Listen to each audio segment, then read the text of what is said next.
Look at that for a signal. I just fixed my hex beam today. The 12 metre and 15 metre wires were broken.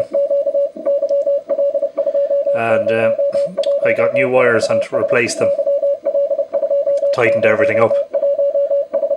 That's the station. Yankee Lima 2014 Sierra in Latvia. Look at that signal. I worked him with 100 watts first call. He's 30 to 40 dB over. Huge signal.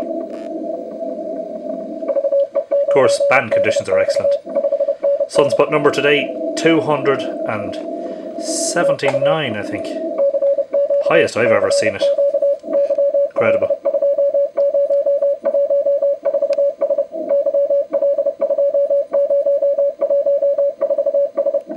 First contact on the newly repaired hex beam was 3 Bravo 9 Foxtrot Romeo.